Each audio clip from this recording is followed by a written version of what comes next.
Welcome to Failure to Launch 2, Outer Space, where we take a look at the tragic comedy state of American rocketry and human space exploration.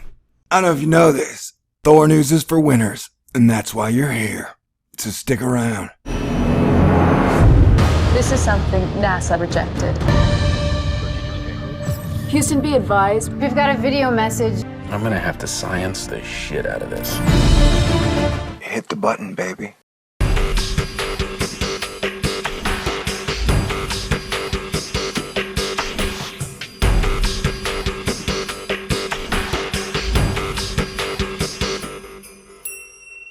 Stay cool. This is a Thor News presentation.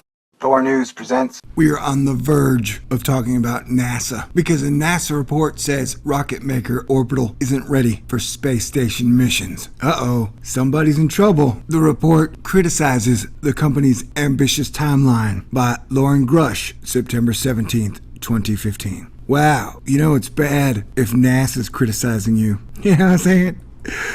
And speaking of ambitious timelines, isn't the Mars timeline a little ambitious, NASA? Here we see a picture of a rocket exploding. That's not funny. Private spaceflight company Orbital Sciences has set a timeline for rocket launches that is too ambitious, and it's doubtful the company will launch again on time, according to NASA's Inspector General. The space agency's Office of Inspector General released a scathing report today criticizing the flight plans of Orbital, the company that, along with SpaceX, holds a contract with NASA to launch cargo to the station. The Inspector General analyzed Orbital's strategy for returning to flight after the company's rocket exploded during a routine mission last year. Orbital has been on hiatus from rocket launching since last October, after the company's Antares rocket blew up during takeoff at NASA's Wallops flight facility in Virginia. You could say that the Orbital rocket got walloped at Wallops, but I wouldn't recommend it because it sounds cheesy.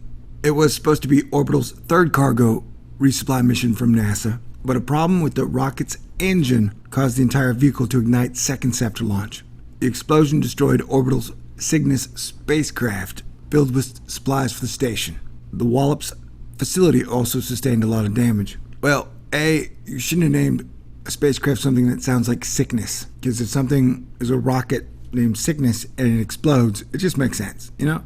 Yeah, so having commercial flight crews take over for the American Space Agency, it sounds like it's turned into a very bad deal. I don't know, it's become a Keystone Cops nickel and dime show. And the Russians end up saving us. That's just so weird on so many levels. Since then, Orbital has been working to replace the engines in its Antares rocket. But replacing a rocket engine isn't easy. You have to tweak the rocket's design to incorporate the new engine, and so it takes some time. The problem is that Orbital doesn't have time. It's under a $1.9 billion contract with NASA to launch 5 more resupply missions to the station by 2016. I guess they've already paid them the money, right? Interesting. So as a temporary solution, Orbital plans to launch its Cygnus cargo craft atop the United Launch Alliance Atlas V rocket for the next 2 launches. When was the Atlas V invented? Like in the 60s? And we're still going back to 60s rockets for backups? What is going on? Really, do I even have to point out how weird this all is? And rather than do 5 total missions, Orbital will consolidate to 4. First Atlas V launch is scheduled for late 2015, while the first Antares launch is scheduled for March 2016. The company says it'll just add more cargo to each mission to make up for the loss. This should come at no extra cost to NASA, Orbital claims. Well, it sounds like a FUBAR clusterfunk to me. But the Inspector General isn't particularly happy with any of these changes, and all of these changes. The OIG report expresses concern over Orbital's decision to launch the Cygnus on the Atlas V rocket so soon. The Cygnus has never flown on this rocket before, so there may be some unexpected issues with the first flight. Even the smallest miscalculation could cause a failure. And the Inspector General argues Orbital hasn't done enough technical reviews of the Cygnus and the Atlas V combination. The accelerated timeline also leaves out time for doing a flight test of the updated Antares rocket. Overall, the OIG report doesn't think that the March flight is feasible and argues June is more likely. Then there's the decision to drop one of the 5 planned launches. The report says this limits the flexibility in what supplies can and cannot be sent to the station for each trip. Yeah, so it's like, okay, we will pay you $1.9 billion to fly 5 flights of cargo to the ISS. and then one exploded. We're like, hey, we got a better idea for our... Remember when you paid us for 5 more? How about we give you 4?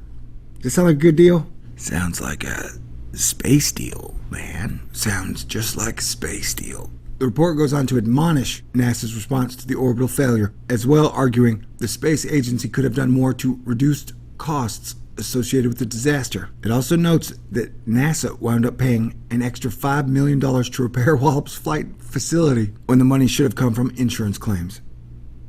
That's weird, man. That's really weird.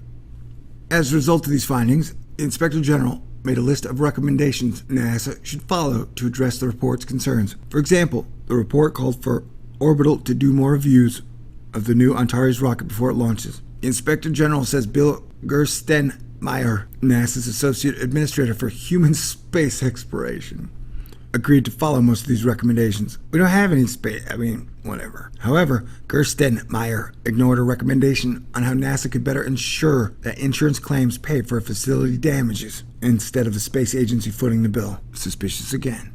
Yeah, so apparently quest to restart the human space exploration program just got a little worse. And if there was one thing that couldn't really afford to get worse, that's the state of human space exploration. Still stuck in 1972. If you enjoyed my coverage of the state of American space agencies and human space exploration and want to help support reports like this, please head over to my Indiegogo page where I have a fundraiser going on right now. Help take my channel to the next level. Thank you, and God bless everybody. Strange days indeed.